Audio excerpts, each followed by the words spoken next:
Om Namo Narayanaya. Today we are starting Chapter 4, The Process of Creation.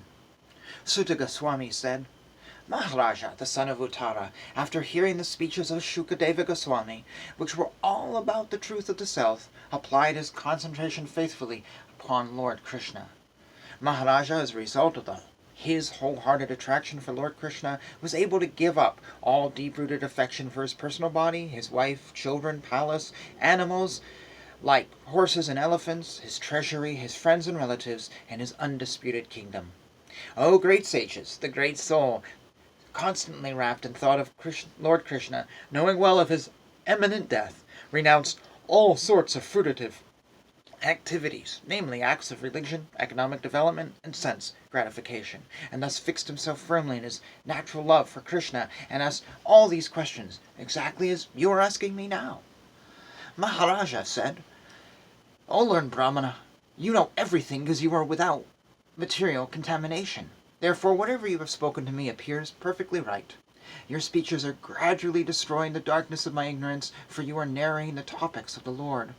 I beg to know from you how Lord Vishnu, by his personal energies, creates these phenomenal universes as they are, which are inconceivable even to the great demigods. Kindly describe how the Supreme Lord, who all-powerful, engages his different energies and different expansions in maintaining and again winding up the phenomenal world in the sporting spirit of a player. Oh, Lord Brahmana, the transcendental activities of the Lord are all wonderful, and they appear inconceivable because even great endeavors by many learned scholars have still proved insufficient for understanding them. The Supreme Personality of Godhead is one, whether he acts alone with the modes of material nature, or simultaneously expands in many forms, or expands consecutively to direct the modes of nature. Kindly clear up all these doubtful inquiries, because you are not only vastly learned in the Vedic literatures and self-realized in transcendence, but you are also a great devotee of the Lord, and are therefore as good as Vishnu. Sutta Goswami said, when Sukadeva Goswami was thus requested by the king to describe the creative energy of Lord Vishnu, he then systematically remembered the master of the senses, Sri Krishna, and to reply properly, he spoke thusly. Sukadeva Goswami said, Let me offer my respectful obeisances unto the Supreme Personality of Godhead, who, for the creation of the material world, accepts the three modes of nature. He is the complete whole residing within the body of everyone, and his ways are inconceivable. I again offer my respectful obeisances under the form of complete existence and transcendence, who is the liberator of all the pious devotees from all distresses, and the destroyer of the further advances in atheistic temperament of the non-devotee demons. For the transcendentalists who are situated in the topmost spiritual perfection, he grants their specific destinations. Let me offer my respectful obeisances unto him who is the associate of the members of the Yadu dynasty, and who is always a problem for the non-devotees. He is the supreme enjoyer of both the material and the spiritual worlds, yet he enjoys his own abode in the spiritual sky. There is no one equal to him because his transcendental opulence is immeasurable. Let me offer my respectful obeisances unto the all-auspicious Sri Krishna, about whom glorification, remembrances, audience, prayers, hearing, and worship can at once cleanse the effects of all sins of the performer. Let me offer my respectful obeisances again and again unto the all-auspicious Sri Krishna, the highly intellectual, simply by surrendering unto his lotus feet, are relieved of all attachments to the present and future existences, and without difficulty progress towards spiritual existence. Let me offer my respectful obeisances unto the all-auspicious Sri Krishna again and again, because the great learned sages, the great performers of charity, the great workers of distinction, the great philosophers and mystics, the great chanters of Vedic hymns, and the great followers of Vedic principles cannot achieve any fruitive action without dedication of such qualities to the service of the Lord. Kerata, Huna, Andhra, Pulinda, Pokasha, Abhira, Shumba, Yava, members of the Kasa races, and even others addicted to sinful powerful acts, can be purified by taking shelter of the devotees of the Lord, due to his being the supreme power. I beg to offer my respectful obeisances unto him.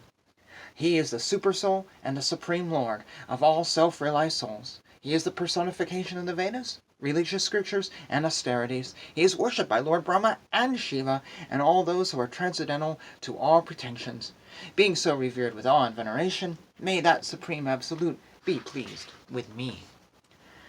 May Sri Krishna, who is the worshipful Lord of all devotees, the protector and glory of all the kings, like Adhaka and Vrishni of the Yadu dynasty, the husband of all goddesses of fortune, the director of all sacrifices, and therefore the leader of all living entities, the controller of all intelligence, the proprietor of all planets, spiritual and material, and the supreme incarnation on the earth, be merciful unto me. It is Lord Vishnu, Sri Krishna, who gives liberation. By thinking of his lotus feet at every second, following in the footsteps of authorities, the devotee in trance can see the absolute truth. The learned mental speculators, however, think of him according to their whims. May the Lord be pleased with me. May the Lord, who in the beginning of the creation amplified the potent knowledge of Brahma from within his heart, and inspired him with full knowledge of creation in his own self, and who appeared to be generated from the mouth of Brahma, be pleased with me. May the Supreme Personality of Godhead, who enlivens the materially created bodies of the elements by lying down within the universe, and who in his Purusha incarnation causes the living beings to be subjected to the 16 divisions of material modes, which are his generator, be pleased to decorate my statements. I offer my respectful obeisances unto Srila Vasudeva, the incarnation of Vasudeva, who compiled the Vedic scriptures. The pure devotees drink up the nectarian transcendental knowledge dropping from the lotus-like mouth of the Lord. My dear King Brahma, the firstborn, on being questioned by Narada, exactly praised him on this subject, as it had been directly spoken by the Lord to his own son, who is impregnated with Vedic knowledge from all his birth. Thus ends chapter 4. Didn't really answer the question. The Maharaja asked a question, and the name of the chapter is The Process of Creation, and you didn't really get the answer there. More like just praise the Lord for a little while. But in the next chapter, chapter 5, it says the cause of all causes, and from looking at it, it looks like, that's going to be answering the question. And I'm just curious, just moving on here a little bit, so many questions and answers, and wow, this is such wow, I said this in a video reading Canto 1. I had no idea where this book went, and now I'm reading it, and I still kind of don't know. It's a surprise, and there's 12 cantos. I just, like, there's just so much here. I'm just really enjoying this. Hope you are too. As we read through, I do plan to read all of them. I think then I'm going to be going, or maybe you're probably going to be doing the Upanishads. I would like to read the Ramayana, maybe the Mahabharata. These are such big texts. There's probably other texts out there too that I'll throw in now and then. But this has been a goal of mine for a while to read. So I'm really excited about this, and I'm really glad we're doing this together. And thoughts, comments, all that good stuff below on anything. Also, feel free to email me. If you're reading the channel and you want to support me, check out my website. I'm a writer of books. Most of them are music, though. A few religious books. And that supports me, and I don't say that a lot because that's not what this channel is about. It's about praising the Lord. And I hope you're doing that, however you are doing it in your life. And yeah, I'm in a good mood. I'm happy to read this, and this puts me in a good mood. So it's time for me to get ready for work. Time for you to go on with your day. Thank you for watching. Comments below. Hare Krishna, Krishna Krishna, Hare Hare, Hare Rama, Rama Rama, Hare Hare.